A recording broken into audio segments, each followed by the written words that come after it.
आप सब कैसे हैं? आशा करते हैं कि आप लोग स्वस्थ और मस्त होंगे। अर्थात let us start lecture number 5।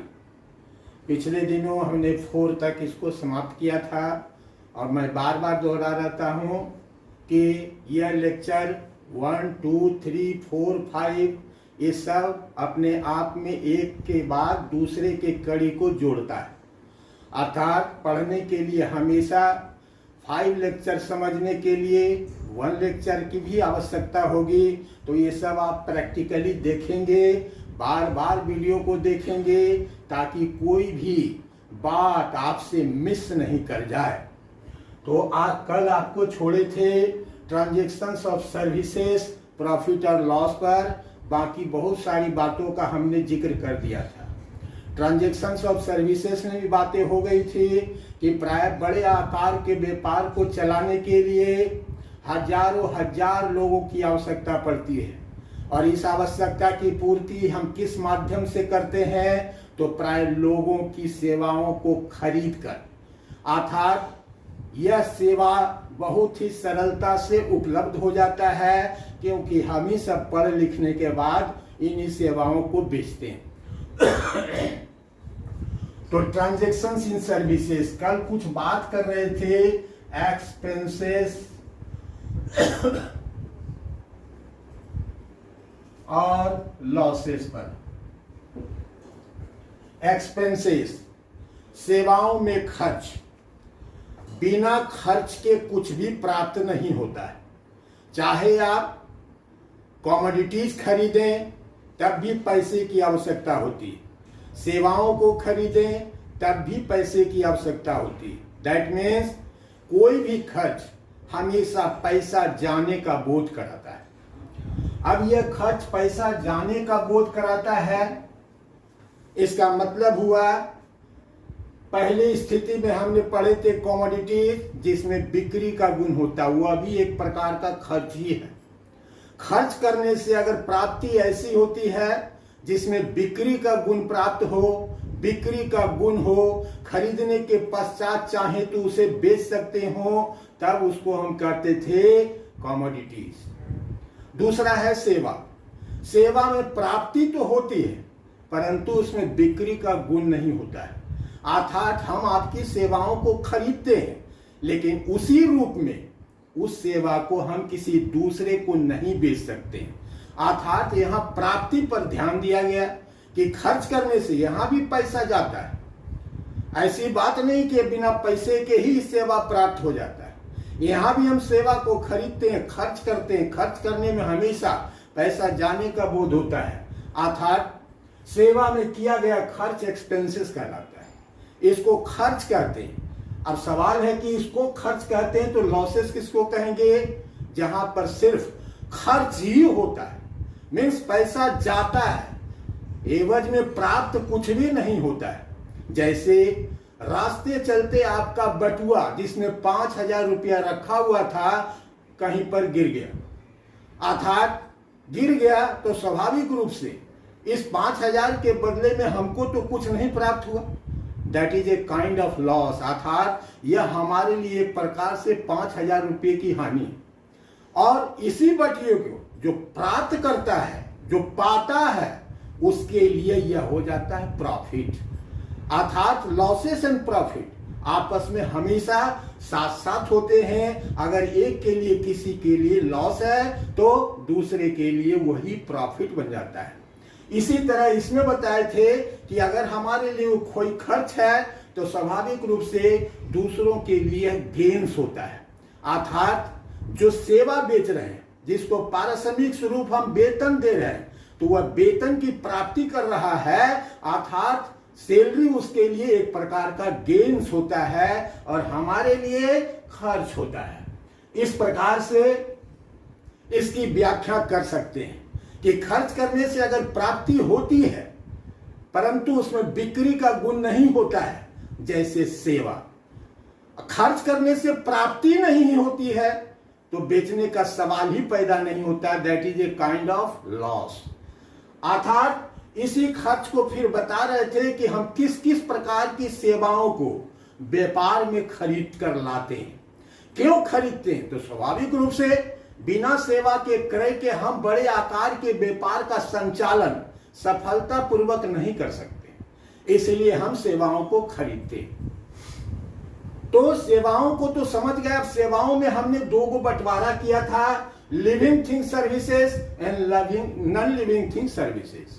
Living thing services का मतलब अर्थात मनुष्य के द्वारा दी गई सेवाओं के बदले में जो हम खर्च करते हैं वह लिविंग थिंग कहलाता है। तो केवल व्यापार की सेवा मनुष्य ही नहीं करता है, मीन्स नॉन लिविंग थिंग निर्जीव भी करता है, इसको भी समझा जाना चाहिए। मीन्स हम सेवाओं को लिविंग थिंग और नॉन लिविंग थिंग में इसलिए बांटे कि हमें मनुष्य की सेवाओं की भी आवश्यकता होती है और निर्जीव के भी सेवाओं की आवश्यकता होती है।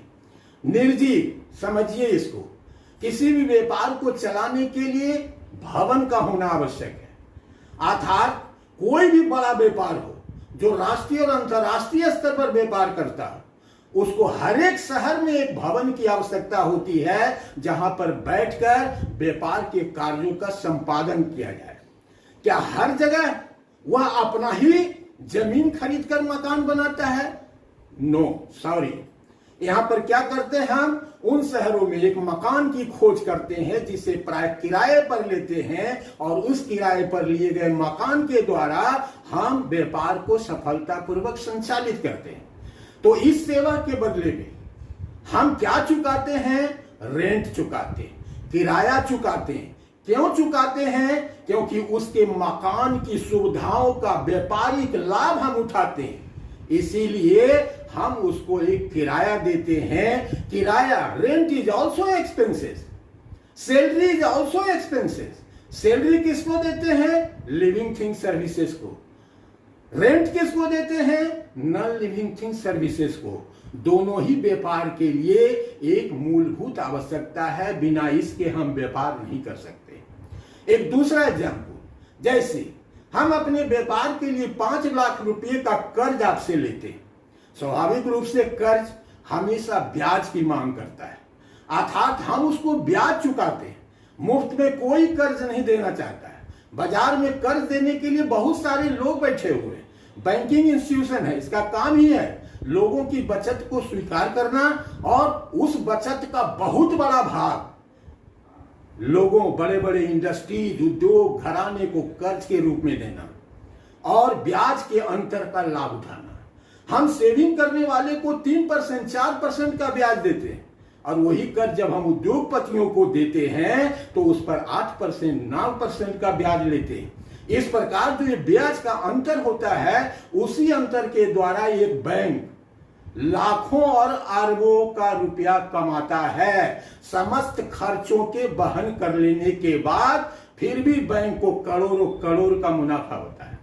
तो ये सब फिर पुनः कभी हम बातें करेंगे, कभी बैंक रिकंसिलिएशन स्टेटमेंट पढ़ेंगे, बहुत सारी बातें होगी। तो living thing services, non living thing services. Living thing services के अंतर्गत सैलरी है, वेजेज है, कमीशन है, बोनस है। सैलरी, वेजेज, कमीशन किसी विद्यार्थी को समझने में कोई दिक्कत नहीं, लेकिन थोड़ा सा बोनस को समझने में दिक्कत है। बोनस किसी भी कर्मचारी को, जब हम अपनी सेवा किसी कंपनी को बेचते हैं तो on behalf of this view मुझे कर्मचारी कहा जाता है, एम्प्लॉय कहा जाता है, और एम्प्लॉय काम देने वाले को एम्प्लॉयर कहा जाता है, मीन्स रोजगार प्रदाता, यह रोजगार देने वाला है। तो सैलरी, वेजेज, कमीशन बिल्कुल आसान है। कमीशन के आधार पर भी हम लोगों की सेवाएं खरीदते हैं। जैसे मेडिकल रिप्रेजेंटेटिव, उसका कोई फिक्स सैलरी नहीं होता है, अर्थात ऑर्डर के अनुसार जो मेडिकल रिप्रेजेंटेटिव जितना ज्यादा से ज्यादा, ये डायनामिक जॉब है, सैलरी कमाने से ज्यादा डायनामिक जॉब है कमीशन, अर्थात जो जितना ऑर्डर लाएगा उसको उतना ही कमीशन प्राप्त होगा।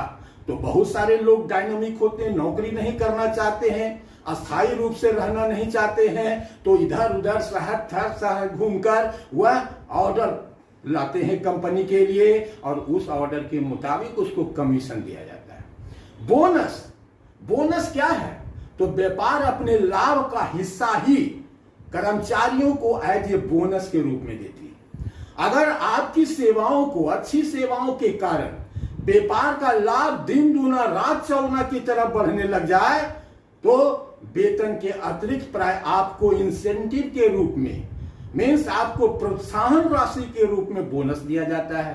तो बोनस भी तो आप ही की सेवाओं का प्रतिफल है, कोई दूसरा नया चीज थोड़ा है। इसलिए bonus is also a kind of expenses. तो इस प्रकार salary, wages, commission, bonus, etc हजारों बातें हैं जिसको आप इसी के आधार पर समझ सकते हैं। दूसरा, हमने सेवा, नॉन लिविंग थिंग में हमने दो बातें कहा, क्या? रेंट और इंटरेस्ट। अर्थात इस प्रकार की सेवाओं का आकलन भी बहुत ही आसान पूर्वक इन दो उदाहरणों के द्वारा कर सकते हैं। आपको करने में कोई दिक्कत नहीं होगी। लॉसेस, लॉसेस क्या है? एक्सपेंसेस से अंतर इसलिए है कि एक्सपेंसेस में प्राप्ति होती है और लॉसेस में प्राप्ति का गुण ही नहीं। एक अलग बात है, प्राप्ति को हम बेच नहीं सकते, लेकिन वहां तो प्राप्ति ही नहीं तो बेचने का सवाल ही उत्पन्न नहीं होता है। तो व्यापार के अंतर्गत ऐसे बहुत से प्रकार की हानियों का उत्पन्न होना स्वाभाविक होता है। हर एक के जीवन में ये सब होता है। आपका राह चलते बटुआ खो गया, किसी ने इसको पा लिया, हमारे लिए लॉस हो गया, पाने वालों के लिए प्रॉफिट हो गया। कभी कभी व्यापार में loss of goods by fire, means आग लग जाने के चलते माल की क्षति हो जाती है। कभी कभी cash stolen by, cash theft by colour, किसी कलर के द्वारा, कर्मचारी के द्वारा रुपया चुरा लिया गया। ये सब क्या है? That is a kind of loss. इसमें सिर्फ रुपया जाने का बोध होता है, आने का कुछ भी नहीं। अब सवाल है कि हर आदमी अपने जीवन में इस सब काम को करता है, अर्थात ऐसी बात नहीं है कि हम इससे अनभिज्ञ करते हैं लेकिन समझते नहीं। हमारा भी पैसा खोता है, हम भी कई तरह पैसा पा जाते हैं, लेकिन यह नहीं समझ पाते हैं कि हमने जो पाया यह क्या है। तो ये एक प्रकार का प्रॉफिट है जिसकी परिकल्पना, गणना हम सब करेंगे। तो ट्रांजैक्शंस ऑफ सर्विसेज, प्रॉफिट और लॉस को समझने के बाद आप पूरा rules of personal account, rules of real account और रूल्स ऑफ नॉमिनल अकाउंट के प्रयोग के लिए आप तैयार हैं। इसमें कहीं कोई प्रॉब्लम नहीं। अब सवाल जो है प्रॉब्लम, समस्या क्यों खड़ी होती है? क्योंकि आपके पास किसी चीज की पहचान नहीं होती है। आप पहचान में भटकते रह जाते हैं। अगर पहचान हो जाए तो सवाल ही नहीं उठता है कि आप उसका कुछ उत्तर न दे सकें। तो पहचानने के, नहीं पहचाने जाने के कारण ही प्राय विद्यार्थियों के समक्ष अकाउंटेंसी विषय एक समस्या बनकर खड़ी हो जाती है। यही कारण है, इसी डर के कारण विद्यार्थी प्राय कॉमर्स में ज्यादा रुचि नहीं रखते हैं इन मोटी मोटी पुस्तकों को देखकर। अर्थात ज्यादातर विद्यार्थी किस ओर भागेंगे? जहां रटने की आसानी हो, आर्ट्स की हो, कुछ लोग साइंस की हो और सबसे कम लोग कॉमर्स की हो, क्योंकि वह कॉमर्स पढ़ने से थोड़ा घबराते हैं, या दूसरे शब्दों में कहे कि कॉमर्स पढ़ाने वाले शिक्षकों का ज्यादातर अभाव पाया जाता है। दैट मीन्स वह किताब का कॉपी पेस्ट कर सकता है लेकिन अपने मन से कोई उसमें सुधार नहीं लाता है, जिसके चलते विद्यार्थियों को समस्या होती है। अब आइए समझिए identity of real account and nominal account. Identity का मतलब पहचान। जिस दिन आप इसको पहचान के रूप में समझ जाएंगे, आपके लिए किसी भी ट्रांजैक्शंस में रूल्स के प्रयोग में करने में कहीं कोई कठिनाई नहीं होगी। रूल्स तो बहुत आसान है, रट भी लिए होंगे। ये रटने की ही चीज है रूल्स, समझने की चीज on the basis of the rules. अर्थात व्यापार में जो इवेंट के रूप में, घटनाओं के रूप में यह जो ट्रांजैक्शंस होते हैं, यही होता है समझने की जरूरत। रूल्स तो एक बच्चे को भी दीजिएगा तीसरे क्लास का तो तुरंत 10 मिनट में याद कर लेगा, debit the receiver and credit the giver. अर्थात इस रूल्स को याद कर लेना काफी नहीं होता है, इस रूल्स के आधार पर व्यापार में घटने वाली हर घटनाओं की पहचान होने के बाद ही प्राय इस रूल्स के आप प्रयोग कर सकते हैं। एक होता है साधारण पहचान। साधारण पहचान को प्राय रट लेते हैं लोग और कर लेते हैं काम, उठा लेते हैं अंक, लेकिन विशेष पहचान के अंतर्गत ही आप एक चार्टर अकाउंटेंट बन सकते हैं। साधारण पहचान से आपकी योग्यता की गिनती नहीं होती। तो आइए समझते हैं identity of real and nominal account. बड़ा आसान, एक तरफ रियल एक तरफ नॉमिनल अकाउंट लिख दिए, सब कुछ बता दिए। ये भी कमोडिटीज है, इधर भी कमोडिटीज, उधर भी goods. Commodities are divided into 3 parts. One real commodities, दूसरा नॉमिनल कमोडिटीज। नॉमिनल कमोडिटीज में भी 2 भाग। यह कमोडिटी में 2 भाग क्यों किए? क्योंकि पहले ही समझा चुके थे, रियल कमोडिटीज के अंतर्गत वैसी वस्तुएं जो प्राय मोर देन 1 ईयर व्यापार में प्रयोग किए जाते हैं। नॉमिनल कमोडिटीज के रूप में वह वस्तुएं जो व्यापार में लेस देन 1 ईयर प्रयोग किए जाते हैं। और तीसरा गुड्स के रूप में जो कमोडिटीज होता है उसे खरीदते हैं, खरीदा ही जाता है बेच देने के लिए। इस प्रकार ओवरऑल कमोडिटीज का डिस्ट्रीब्यूशन हमने 3 पार्ट में कर दिया है। अर्थात अगर कोई भी कमोडिटीज इसके बिलोंग नहीं होता है तो आप हमें इसे कमेंट बॉक्स में बता सकते हैं कि सर इसमें सुई से लेकर हवाई जहाज तक की व्याख्या कहां हुई। और हम यही समझाना चाहते हैं कि सुई से लेकर हवाई जहाज तक all are commodities, whole world में यही प्रकार की कमोडिटीज पाई जाती है। That means commodities are divided into 3 parts. अब आइए इसकी पहचान पर। ये भी कमोडिटीज, ये भी कमोडिटीज, वो भी कमोडिटीज। अर्थात इस कमोडिटीज को, कोई भी कमोडिटीज को, किसी भी लेन देन को पूरा करने के लिए हमेशा 2 व्यक्ति का उपस्थित होना आवश्यक है। अर्थात हमने केवल ए और बी यहां पर लिख दिया था कि हर एक ट्रांजैक्शन चाहे वस्तुओं का हो या सेवाओं का हो, बिना व्यक्ति के इस ट्रांजैक्शन की कल्पना नहीं कर सकते हैं। अर्थात व्यक्तियों को हटाकर तो जरा देख लीजिए, तो कौन बेचा, कौन खरीदा, इस सवाल का उत्तर होगा किसी के पास? नहीं। तो जितना भी वस्तु अथवा सेवा, एक व्यापार में प्राय मुख्य रूप से 2 ही प्रकार के लेन देन किए जाते हैं, वस्तुओं और सेवाओं का लेन देन। और यह सेवाओं और वस्तुओं का लेन देन किसके द्वारा संपन्न किया जाता है? तो 2 व्यक्तियों के द्वारा। इसलिए एक रूल्स ऑफ पर्सनल अकाउंट भी हम रखे हैं, और वह किस प्रकार के कार्य को करता है, करने के लिए इसकी उपस्थिति अनिवार्य हो जाती है। इसलिए ए और बी को अब हटा देते हैं। अब देखिए, इसको प्राप्त करने के लिए हम खर्च करते हैं, और परिभाषा स्वरूप हम कहते हैं खर्च करने से अगर प्राप्ति ऐसी हो जिसका प्रयोग व्यापार में कई वर्षों तक किया जाए तो हम उसको कहते हैं खर्च ही। ये भी खर्च ही है। यहां भी खर्च करने से प्राप्ति होती है और उस वस्तु में भी बिक्री का गुण होता है, लेकिन हम उसे बेचते नहीं। ये भी एक्सपेंसेस है और वो भी एक्सपेंसेस है। वहां खर्च करते हैं और खर्च करने से जो वस्तु प्राप्त होती है उसे हम बेचते हैं। तीनों खर्च का ही बोध कराता है। अंतर फिर क्या है भाई? अंतर को जानने के लिए यही सब बातों को ध्यान में रखना है कि कोई भी वस्तु अगर व्यापार में मोर देन 1 ईयर के लिए खरीदा गया है तो वह खर्च रियल एक्सपेंडिचर कहलाता है, और कोई भी वस्तु अगर व्यापार में लेस देन 1 ईयर प्रयोग के लिए खरीदा जाता है तो that is nominal expenditure.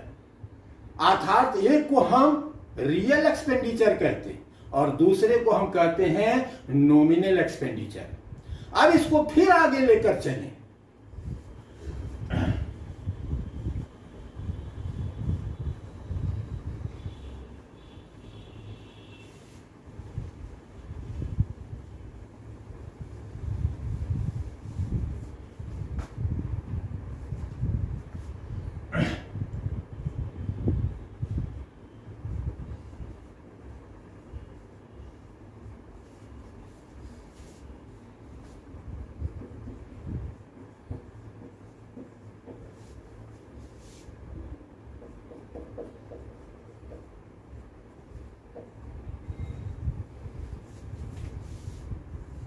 Real commodities भी एक्सपेंसेस है, नॉमिनल कमोडिटीज भी एक्सपेंसेस है।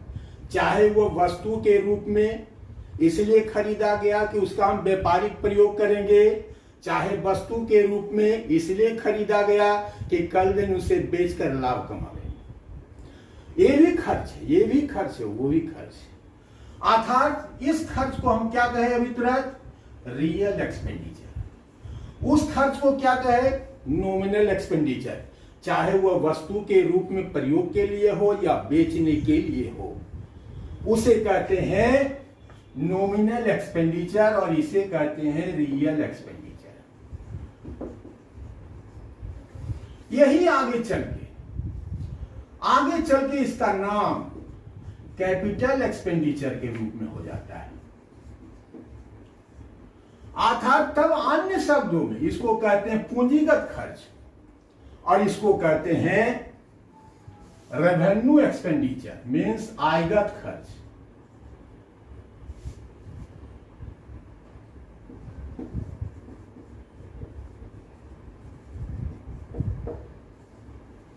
अर्थात ये कैपिटल एक्सपेंडिचर और रेवेन्यू एक्सपेंडिचर ये पहचान है। इसमें जो भी चीजें खरीदते हैं, चाहे प्लांट हो, मशीनरी हो, फर्नीचर हो,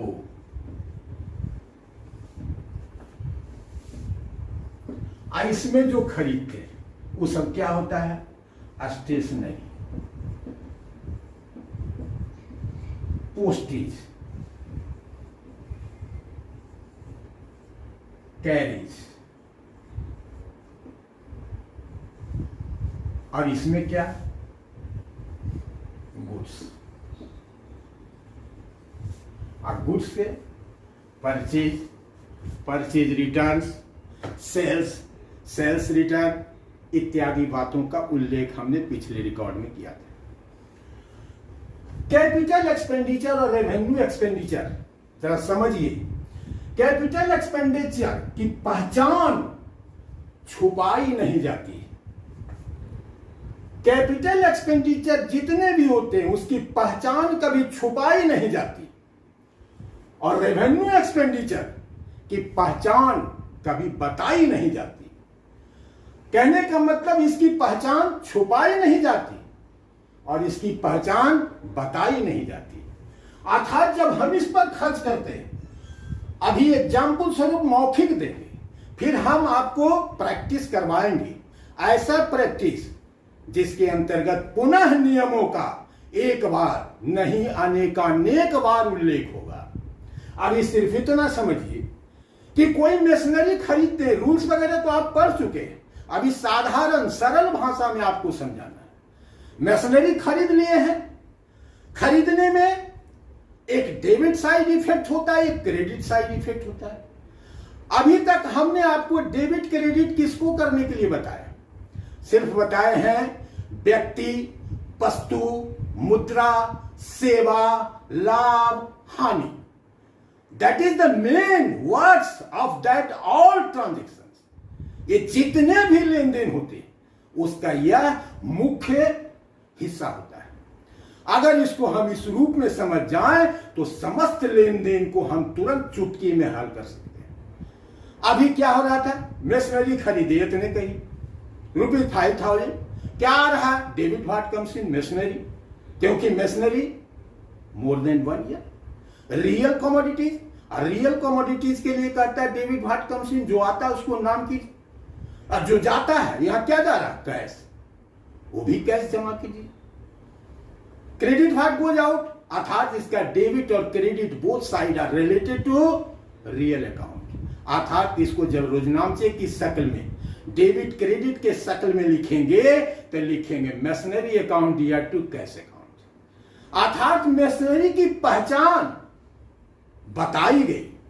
चाहे हम मशीनरी खरीदें, प्लांट खरीदें, फर्नीचर खरीदें, all are debited by the name of that commodities. इसका एक नाम क्या है? और यहां देखिए, ये भी कमोडिटीज है, लेकिन इसकी पहचान यहां छिपाई जाती है।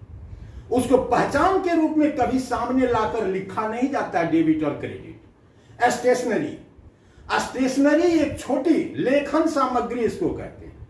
मीन्स पेन, कलम, कॉपी, रजिस्टर इत्यादि, ये सब छोटी छोटी वस्तुएं, ये सब क्यों खरीदा जाता है व्यापार में? ये भी कॉमोडिटीज है, खरीदा जाता है। लेकिन इसे हमने 15 रुपए का, 25 रुपए का मार्कर खरीदा, हम कभी नहीं लिखते हैं मार्कर अकाउंट या टू कैश अकाउंट, यद्यपि कि इसके अनुसार तो यही होना चाहिए था, लेकिन इस मार्कर की पहचान को हम छिपा लेते हैं और तब लिखते हैं स्टेशनरी अकाउंट या टू कैश अकाउंट, मार्कर नहीं तो स्टेशनरी।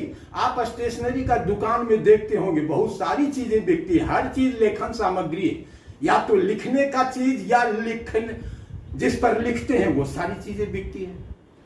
पोस्टेज, डाकघर जाइए बहुत चीज मिलता है, लिफाफा है, अंतरदेशीय है, रेवेन्यू टिकट है, स्टाम्प टिकट है, अर्थात उसको एक शब्द में पोस्टेज कहते हैं। हमने 500 रुपए का स्टाम्प खरीदा तो हम कभी नहीं लिखते हैं स्टाम्प अकाउंट या टू कैश अकाउंट, हम लिखते हैं पोस्टेज अकाउंट या टू कैश अकाउंट। इसी प्रकार कैरिज, हम भाड़ा चुकाते, बहुत बार भाड़ा चुकाते तो कभी नहीं लिखते उस रूप में कि इस ठेला वाले को दिए। गुड्स में भी पहचान छुपाते हैं। क्या छुपाते हैं? कभी गुड्स को गुड्स के शक्ल में लिखते हैं? नहीं लिखते हैं। क्या लिखते हैं? माल खरीदने पर परचेज अकाउंट या टू कैश अकाउंट, माल के बेचने पर तब भी छिपा लेते हैं, गुड्स को सेल्स के रूप में लिखते हैं। परचेज रिटर्न, यहां पर भी माल है लेकिन छिपा लेते हैं, लिखते हैं परचेज रिटर्न। सेल्स रिटर्न, यहां भी माल का ही आना जाना हो रहा है लेकिन लिखते हैं सेल्स रिटर्न। मीन्स यहां पहचान बताई जाती है और यहां पहचान छुपाई जाती है। यह अंतर जिस दिन आपको समझ में आ जाएगा तब तक आप रियल और नॉमिनल अकाउंट में वास्तविक रूप में भेद करना सीख जाएंगे और आपकी किसी भी प्रश्न में इस बात का प्रॉब्लम और झगड़ा खड़ा नहीं होगा। तो बच्चों, अब आपके सारे रूल्स यहां पर समाप्त हो रहे हैं। अब प्रैक्टिस की बारी आ रही है। आपको हम प्रैक्टिस भी कराएंगे, साथ ही साथ जरा मैंने कुछ छूट गया हो तो उसको भी बताएंगे। दैट मीन्स अब आपको अगले वीडियो में प्रैक्टिकल की ओर ले चलेंगे और प्रैक्टिकल में कोई प्रॉब्लम का सॉल्यूशन नहीं, हम so many kinds of problem at A time आपको अपने मन से लिखेंगे और उसका हल बताएंगे और बताएंगे क्यों डेबिट हो रहा है और क्यों क्रेडिट हो रहा है। तो ये सारी बातें अब अगले वीडियो में, तब तक के लिए जय भारत।